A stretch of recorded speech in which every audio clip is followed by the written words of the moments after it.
मान्यवर, अब दो सवाल हैं कि इंसाफ शुरू करने के बाद क्या किया। मैं उस पर बाद में जाता हूं। इतनी ही शांति से बताऊंगा, कोई जरा भी मन में मैं कि कोई किसी चीज से भागना नहीं चाहता। भागना मेरा स्वभाव ही नहीं है भाई, मैं किसी भी चीज से भागना नहीं। मगर मणिपुर की नस्लीय हिंसाओं के इतिहास को समझना पड़ेगा। 1993 में श्री पीवी नरसिम्हा राव जी प्रधानमंत्री थे, राजकुमार दोरेंद्र सिंह कांग्रेस के नेता मुख्यमंत्री थे और नागा कुकी संघर्ष हुआ। नागा कुकी भी नस्लीय हिंसा थी और उस वक्त 750 लोग मारे गए, 200 लोग घायल हुए, 45,000 लोग शरणार्थी थे और 1.5 साल तक ये हिंसा अविरत रूप से चलती रही। अब ये कहते हैं प्रधानमंत्री जी क्यों नहीं बोले। भाई 700 लोग मारे गए थे, 200 लोग घायल हुए, 45,000 लोग शरणार्थी बने। आपको मालूम है जवाब किसने दिया? मान्यवर, इनको मालूम है जवाब किसने दिया? MOS राजेश पायलट। और ये मुझे नहीं बोलने देते। मान्यवर, इतनी जघन्य घटना हुई, भारत सरकार से किसी ने मुलाकात की क्या था? ट्राइबल मिनिस्टर गया? ना जी। समाज कल्याण विभाग के मंत्री गए? ना जी। होम मिनिस्टर का question does not arise. MOS गए? ना जी। और ये पूछते हैं हमें कि प्रधानमंत्री क्यों नहीं गए। अरे भाई, आप जरा देखिए कि नस्लीय हिंसाओं का इतिहास, मैं पूरा बताता हूं इतिहास, सब मुझे जल्दबाजी नहीं है, बड़ा महत्वपूर्ण मुद्दा है, मुझे पूरा बताना है इतिहास। संसद के अंदर विपक्ष बोलते बोलते थक गया, गृह मंत्री जवाब देने के लिए खड़े नहीं हुए, MOS ने जवाब दिया मान्यवर, और ये लोग प्रधानमंत्री जवाब दे वो मांग से पूरा पार्लियामेंट होल्ड करे हुए। मान्यवर, 1993 में दूसरी बार संघर्ष हुआ, मतई पंगल संघर्ष हुआ, 100 लोग मारे गए, वो भी 1 साल तक चला और राज्यसभा में गृह मंत्री ने जवाब दिया, बस, लोकसभा में नहीं। और ये कह रहे हैं प्रधानमंत्री जवाब दे। मुलाकात की? किसी ने नहीं की, ना गृह मंत्री ने, ना MOS ने, किसी ने नहीं की। फिर इंदर कुमार गुजराल आए 97-98 में, कुकी पाइते संघर्ष हुआ, 350 लोग मारे गए, 1 साल तक संघर्ष चला। ये भी नस्लीय हिंसा है।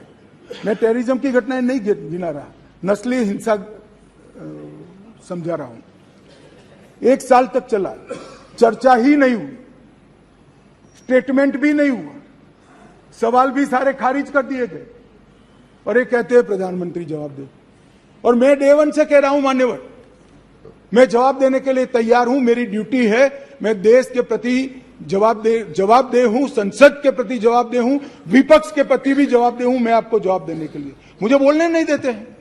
ये किस प्रकार का लोकतंत्र है मान्यवर? तो अब तो बोलने ही दोगे, अब तो बोलने ही दोगे दादा। मैं पहले की बात कर रहा हूं, पहले की बात कर रहा हूं। और हमारे गोगाई जी कहते हैं मौन तोड़ने के लिए लाया गया। अरे भाई, मौन रखने वाले तो हार गए और वहां बैठ गए, हम तो बोलने वाले हैं, जवाब देने वाले हैं। हम मौन नहीं रखते, मौन आप रखते हैं। हमें कुछ नहीं छुपाना, हमारा कोई आदमी इसमें इन्वॉल्व नहीं है। मैं नाम बोलना नहीं चाहता, गृह मंत्रालय के रिकॉर्ड पर नेताओं के नाम है। सुनना है तो बता दूं, आप खड़े होकर कह दो बताओ तो मैं बता देता हूं। नाम सुनना है?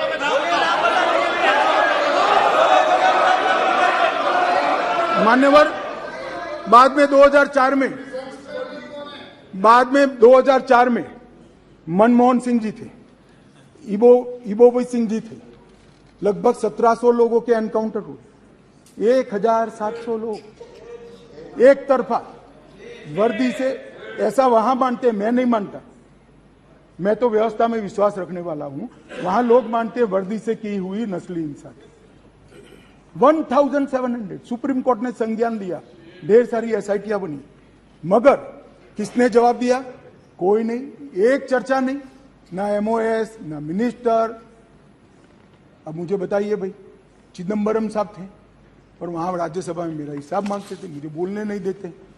मैं आपके माध्यम से देश की जनता को कहना चाहता हूं, ये परिस्थिति जन्य नस्लीय हिंसा है, इसको राजनीति का मुद्दा नहीं बनाना चाहिए। और मान्यवर, 3, 4, 5 मैं पूरे देश को बताना चाहता हूं, देश के प्रधानमंत्री ने रात को 4 बजे भी मुझे फोन किया है और दूसरे दिन 6:30 बजे मुझे फोन से उठाया भी इस देश के प्रधानमंत्री ने। और ये कह रहे हैं मोदी जी ध्यान नहीं रख रहे। मान्यवर 3 दिन तक लगातार हमने यहां से काम करने का काम किया। 16 वीडियो कॉन्फ्रेंस करी, 36,000 लोग सिक्योरिटी फोर्सेस सीएपीएफ के वहां पहुंचाए, वायुसेना के विमानों का उपयोग किया, चीफ सेक्रेटरी बदल दिया गया, डीजीपी बदल दिया गया, सुरक्षा एडवाइजर भेज दिया गया, चीफ सेक्रेटरी भारत सरकार ने भेजा, डीजीपी भारत सरकार ने भेजा, सुरक्षा एडवाइजर भारत सरकार। ये सब 4 तारीख की शाम को समाप्त हो गया था। 3 को हिंसा हुई, 4 तारीख को समाप्त हो गया था। और ये कहते हैं 356 क्यों ना लगाया? 356 तब लगती है जब हिंसा के समय राज्य सरकार कोऑपरेट न करे। हमने डीजीपी बदल दिया, उन्होंने भारत सरकार के डीजीपी को स्वीकार कर लिया। हमने चीफ सेक्रेटरी बदल दिया, उन्होंने भारत सरकार के चीफ सेक्रेटरी भेजे हुए चीफ सेक्रेटरी को। मैं यही कह रहा हूं, समझ न हो तो नहीं आएगी भी। सीएम तब बदलना पड़ता है जब कोऑपरेट न करे। ये सीएम कोऑपरेट कर रहा है। डीजीपी, सुरक्षा सलाहकार, ये सबको हमने बदला है।